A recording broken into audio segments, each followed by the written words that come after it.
Pemirsa, Ketua Umum Partai Nasdem Surya Paloh menyatakan partainya menghormati proses hukum yang tengah dihadapi Menkominfo Johnny G. Plate yang baru saja ditetapkan Kejaksaan Agung sebagai tersangka kasus dugaan korupsi proyek BTS 4G. Surya Paloh juga berusaha berpikir positif bahwa tidak ada intervensi politik dalam kasus tersebut.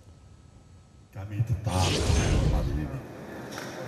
Tetapi sukar untuk mengusik apa yang terjadi di dalam perasaan emosi diri saya. Semoga saja godaan-godaan yang menyatakan pada saya ini tidak terlepas daripada intervensi politik tidak benar. Ini tidak terlepas daripada intervensi kekuasaan juga tidak benar. Ini godaan pada diri saya dan saya sudah katakan tidak benar itu. Kalau benar, mungkin hukum alam nanti yang akan dihadapkan kepada itu. Jadi sekali lagi saya tegaskan, kita menghargai proses hukum ini. Sebenarnya harus mengkaji ulang. Apakah itu benar? Saya pikirkan ulang. Di dalam proses itu saya berkontemplasi. Sampai sejauh ini saya berpikir positive thinking, nggak ada itu intervensi. Sejauh ini. Tapi kita nggak tahu esok hari. Kita nggak tahu siapa yang garanti bahwa kasus ini tidak diintervensi. Mungkin sekarang, saat ini tidak. Besok, lusa, minggu depan, bisa saja terjadi. Pemirsa, penegakan hukum sudah semestinya menjadi panglima dan sepatutnya berjalan objektif, profesional, proporsional, apalagi tidak tebang pilih. Itulah harapan Ketua Umum Partai Nasdem Surya Paloh yang merespon penetapan status tersangka dan penahanan Sekjen Partai Nasdem yang juga Menteri Kominfo, Johnny G. Plate. Adakah jaminan proses hukum terhadap mantan Sekjen Partai Nasdem itu murni penegakan hukum tanpa cawe-cawe intervensi politik? Kami akan membahasnya bersama dengan politikus Partai Nasdem Bestari Barus, pakar hukum tata negara yang juga mantan Wamenkumham Denny Indrayana, serta mantan Komisioner KPK Saud Situmorang. Selamat malam, Bapak-Bapak. Malam. Assalamualaikum. Waalaikumsalam warahmatullahi wabarakatuh. Terima kasih sekali lagi semuanya telah bergabung bersama kami pada kesempatan malam hari ini. Pertama-tama saya ingin ke Pak Bestari terlebih dahulu. Kalau kita mengutip apa yang sudah disampaikan oleh Ketum Partai Nasdem Surya Paloh saat konvers kemarin, hal pertama yang disampaikan adalah menyikapi adalah penghormatan terhadap proses hukum yang juga merupakan komitmen awal partai didirikan. Sebenarnya seberapa jauh partai meyakini proses akan berjalan secara adil ke depannya? Begini, bahwa Bang Surya selaku politisi senior di Republik ini yang sudah malang melintang di dunia politik puluhan tahun, tentu punya sikap yang yang utuh ketika beliau menyampaikan pesan. Beliau punya keyakinan bahwa ini murni masalah hukum. Dan memang seperti yang disampaikan beliau, tentu ada para pihak yang mencoba menggoda beliau dengan mengatakan ini adalah bagian daripada intervensi politik. Namun pada jam 5 sore kemarin beliau menyatakan, saya tidak yakin ini intervensi politik. Sehingga kemudian beliau menyatakan ini murni masalah hukum. Dan tentunya juga disambung oleh beliau bahwa ini sebetulnya kalau kita terjemahkan adalah suatu prestasi kerja daripada Gedung Bundar, dalam hal ini adalah Kejaksaan Agung, yang bisa dengan cepat kemudian menetapkan Sekjen kami, Bung Johnny G. Plate sebagai tersangka. Dan berharap kemudian bahwa penanganan kasus hukum ke depan ini dapat kemudian menjadi berkeadilan, gitulah. Ini jadikan sebagai contoh. Jadi jangan nanti si A boleh diperiksa, si B dilengkapi, si C nggak boleh. Ya, itu akan kembali mendegradasi penanganan permasalahan hukum, gitu loh. Sementara rakyat itu sangat menginginkan bahwa hukum tegak. Dan kemudian juga Jadi Apa itu yang akan disampaikan menjadi indikatornya Pak Bestari ketika kemudian proses hukum nanti berjalan agar semua pihak diadili juga begitu ya, tidak ada tebang pilih. Itu ada indikator, itu adalah indikatornya berarti. Bukan, kita bukan menginginkan agar semua pihak diadilin, bukan itu yang disampaikan Bang Surya. Tapi Bang Surya menghimbau agar aparatur negara kita, aparatur hukum kita ini juga semacam memberikan semangat. Yuk berkeadilan, jangan kemudian satu pihak nanti ditangani secara sangat serius, tetapi yang lainnya kemudian dikarenakan sesuatu hal ini jangan gitu. Intervensi politik tidak ada, tapi kita berharap ada satu keadilan di dalam menangani. Kan disampaikan juga bahwa supaya ini terang benderang, justru mari dibuka ruang seluas-luasnya untuk periksalah dari barat ke timur, atas ke bawah, supaya ini terang benderang dan semakin diyakini bahwa ini bukan hal yang sifatnya intervensi politik. Jadi berlaku sama, kalau ada yang lain-lain begitu ya ditanganilah, tapi bukan kita kemudian mengharapkan itu seketika. Kiranya ini menjadi perhatian yang cukup serius bagi pemerintah untuk berlaku adil. Kita cuma menekankan, Bang Surya menekankan berlaku adil lah. Gitu. Baik. Pak Bestari, kemudian saat konferensi pers kemarin kan dikatakan juga akan ada bantuan hukum yang diberikan kepada Pak Joni. Apa bentuk pendampingan hukumnya persisnya? Dan sejauh ini sudah adakah komunikasi dengan beliau? Ya tentunya ada alasan tertentu kenapa kemudian akan diberikan pendampingan hukum. Karena ada berita yang beredar, ini kan sama mengambil juga apa yang disampaikan Bang Surya, urusannya ini 500 juta ya, kemudian tangannya Pak Joni Plate itu diborgol, kemudian dipakaikan rompi, mengejutkan, bahkan kita nggak tahu kapan itu ada proses menjadi tersangkanya, tiba-tiba sudah ditahan, kan seperti itu. Maka dan kemudian yang mencuat ke publik adalah kerugian negara 8 triliun. Ini kan perlu kemudian Pak Bung Joni Plate ini mendapatkan pendampingan gitu. Apa 8 triliun yang menjadi fokus atau pada 500 jutanya itu gitu loh. Maka perlu nanti kita di Partai Nasdem ini punya namanya Bahu, Badan Advokasi Hukum. Mudah-mudahan itu nanti diberikan penugasan untuk pendampingan kepada Bung Joni Plate agar ini terungkap dengan jelas dan terang benderang sehingga masyarakat memaklumi. Oke, Pak Bestari. Baik, Pak Bestari, kalau kita bicara soal ada 3 hal kan sebenarnya yang disampaikan oleh Pak Surya kemarin saat konferensi pers. Yang terakhir itu adalah bahwa posisi sekretaris jenderal akan ada PLT-nya begitu. Nah, kalau kita melihat posisinya sendiri dalam institusi parpol itu kan sebenarnya sangat strategis, apalagi saat ini dihadapkan dengan target besar dalam pesta demokrasi. Mengapa kemudian langkah PLT yang diambil oleh partai? Ya, ini kan baru 1 hari kejadian. Ya tentu diawali juga dengan PLT, ya ditunjuklah Kakak Hermawi Taslim untuk menduduki jabatan itu. Nanti tentu proses internal akan berjalan, ya kita harapkan segera definitif agar seluruh urusan administrasi jelang pemilu ini dapat ditangani dengan baik, saya kira itu. Oke, baik Pak Bestari tadi sempat menyinggung soal terlalu mahal biaya penetapan tersangka terhadap Menkominfo yang notabene juga adalah sekjen dari Partai Nasdem. Saya ingin kita memutar ulang apa persisnya yang disampaikan oleh Pak Surya Paloh sebagai Ketua Umum Partai Nasdem mengenai hal ini. Pendalaman pembuktian yang mungkin lebih dalam nanti. Tapi hari ini saya simak baik-baik keterangan daripada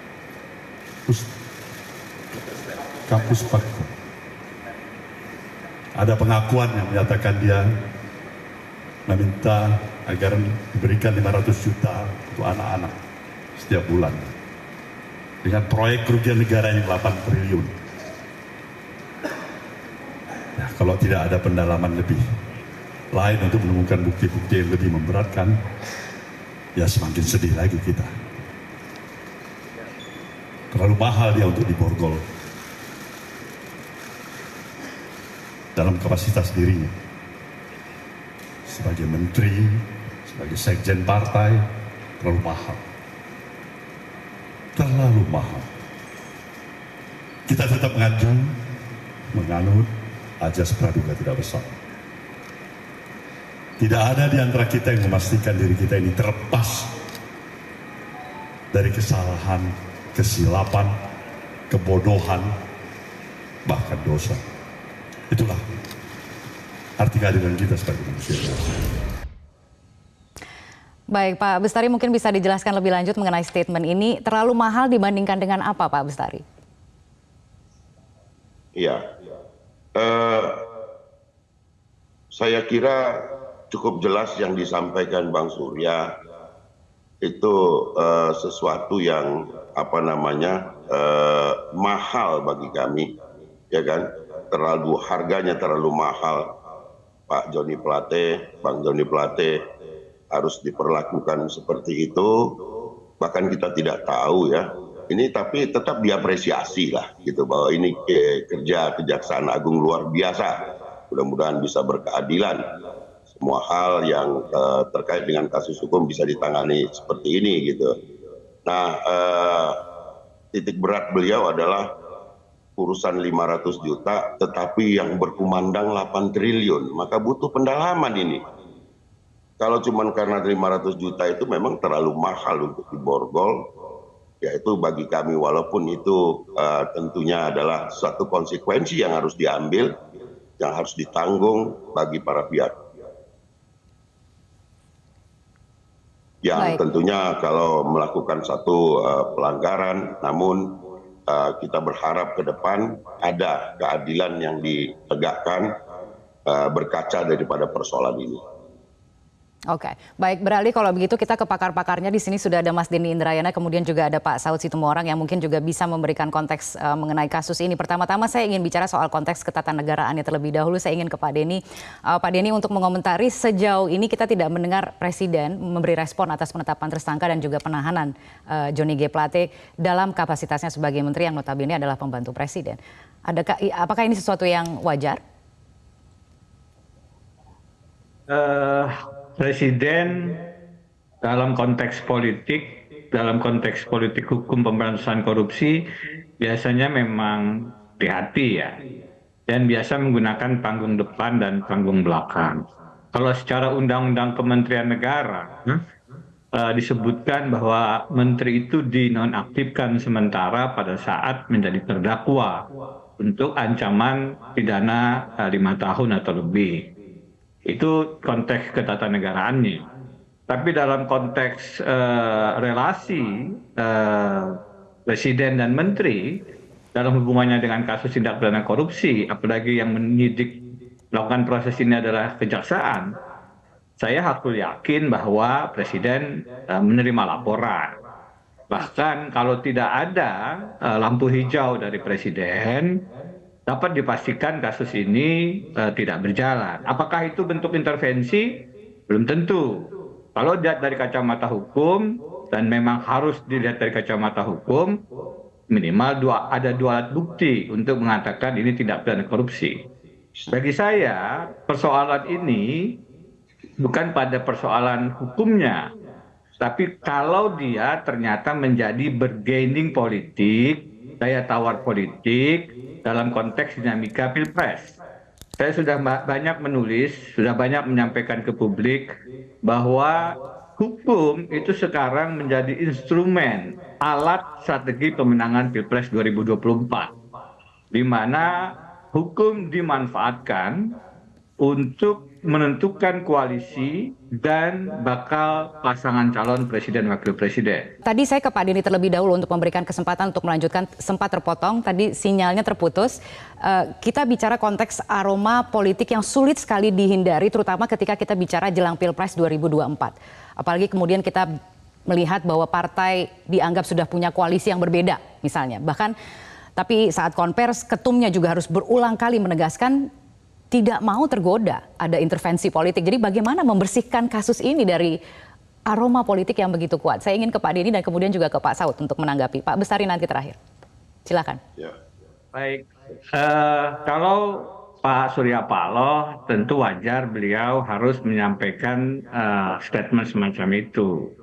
Karena ini kan bagian dari diplomasi dan sopan santun berpolitik. Tidak tepat kalau kemudian beliau menyampaikan ini memang ada intervensi dari pihak istana. Tapi kalau saya dari tulisan-tulisan, dari fakta dan informasi yang kami dapat, memang hukum termasuk kasus-kasus korupsi itu dijadikan daya tawar. Kalau dia masuk koalisi aman, kalau dia masuk oposisi, dia dimunculkan.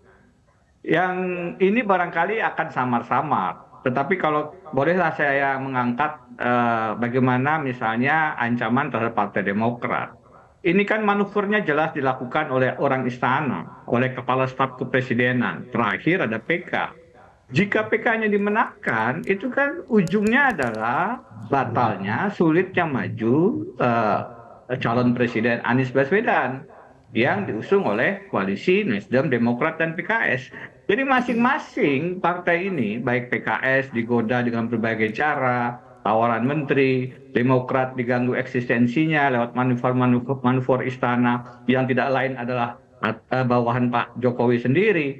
Nasdem tentu saja, sebagaimana dikatakan Pak Saud tadi, sulit melepaskan bahwa ini adalah bagian dari konsekuensi berpindah koalisi dari awalnya dengan Pak Jokowi dan sekarang keluar dari strategi koalisi pemenangan Pilpres Pak Jokowi. Nah, bahwasannya ada kasus hukum itu memang harus dilakukan prosesnya sebagaimana mestinya. Tetapi bahwasannya kemudian ini ada politisasi bagian dari strategi Pilpres, itu yang diharamkan, tidak boleh terjadi. Jangan dicampur adukan antara strategi pemilu dengan pemberantasan korupsi karena akan sangat berbahaya. Akan sangat Dewi berbahaya, Pak. keadilan itu ditutup matanya agar pedangnya itu tidak memilih, dia tidak pilih-pilih, ditebaskan kepada siapapun koruptor. Tapi begitu matanya dibuka dan dia bisa memilih, oh ini kawan politik, koalisi tidak dibahas, ini lawan politik, oposisi ini yang saya sasar, maka pemberantasan korupsi itu sendiri sudah salah arah dan jauh dari keadilan. Oke, baik, ke Pak Saud kalau begitu untuk menanggapi, korupsi adalah extraordinary crime begitu ya, ketika kemudian dicampur adukan seperti ini ada persepsi aroma politik, bagaimana kemudian dalam ya pengalaman Anda Pak Saud, bagaimana seharusnya treatment kasus-kasus seperti ini? Ya mau nggak mau kita harus memandang ini dari dua sisi ya. Dari konstruksi kasusnya saya tidak detail, tadi sudah digambarkan. Pertama dari konstruksi kasusnya, jadi approach-nya adalah penegakan hukum. Saya juga boleh dikata bahwa memperoleh informasi hanya potongan-potongan saja dan kualitasnya itu C3. Saya nggak melihat konstruksinya seperti apa. Tadi kan sudah disebutkan ada angka yang sedikit diperdebatkan antara angka 500 dan 8T dan seterusnya. Tetapi kalau kita lihat di posisi yang pendekatan yang kedua yang saya gunakan tadi, pertama kita lihat konstruksi kasusnya, yaitu ini perlu itu kita hargai penegakan hukumnya. Dan kita lihat nanti bagaimana jaksa meyakinkan itu dan hakim seperti apa, kemudian lawyer seperti apa bekerja, kita nggak bisa campur tangan di situ. Pengalaman-pengalaman di masa lalu memang colored by politik itu banyak case-nya. Mencoba telepon, mencoba mempengaruhi, ini pengalaman saya ya, itu case-case besar itu memang selalu begitu. Itu biasa seperti itu dan itu nggak bisa dinafikan. Tetapi kalau kita lihat sekarang bagaimana kita analisis keduanya dari sisi konten analisis, saya ini lebih tertarik menganalisis case belakangan mulai dari pencalonan Anies Baswedan sampai hari ini. Konten analisisnya itu saya nggak ada ragu bahwa ini colored by politics. Saya nggak ragu. Konten analisis itu kan mempelajari banyak konten, mulai dari gambar, video, teks. Bahkan kalau kemarin Pak Surya itu mengatakan tidak ada campur tangan pemerintah, itu saya menganalisisnya beda lagi itu. Karena tekanannya cukup tinggi dia mengatakan di situ. Ya kan, saya nggak ketemu loh ya dengan siapapun dalam konteks ini. Tapi dari sisi konten analisis, saya tidak ragu bahwa ini colored by the politics. Dan sequence waktu itu terlihat dari sequence waktu. Kan kita juga lihat kemarin bagaimana e-formula, terus kemudian yang lain-lain. Kemudian ada beberapa menteri di dalam itu sudah. Saya kan mengkoleksi itu semua di media. Saya lihat bagaimana aksi reaksinya, bagaimana urutan-urutan itu terjadi, bagaimana dikaitkan dengan persoalan-persoalan lain di pencalonan yang dilakukan oleh katakanlah pesaing dari yang diajukan oleh Demokrat. Nasdem dan apa namanya partai lainnya dalam hal ini PKS. Jadi sekali lagi kita naif juga kalau kita bilang ini tidak colored by the politics. Colored saya katakan di situ diwarnai. Itu diwarnai. Diwarnai ya. Jika kemudian ada permintaan agar proses hukum selanjutnya, kita bicara proses hukum ke depannya lepas dari intervensi politik apapun, adakah jaminannya proses hukum bisa berjalan adil? Ada saran mungkin dari Pak Denny maupun Pak Saud begitu mengenai bagaimana kemudian harusnya kasus ini diberlakukan, terutama kepada Kejaksaan Agung? Kejaksaan Agung kalau mau memberikan warna bahwa ini betul-betul penegakan hukum yang murni, Pak Surya Paloh sudah mengatakan silahkan diaudit dari ujung kiri ke ujung kanan, dari ujung utara ke ujung selatan. Artinya jangan ada yang ditutupi, buka. Kita mendengar dan sudah menjadi bagian perbicaraan publik bahwa ada aliran dana yang menyentuh tokoh-tokoh partai yang juga dekat dengan kekuasaan.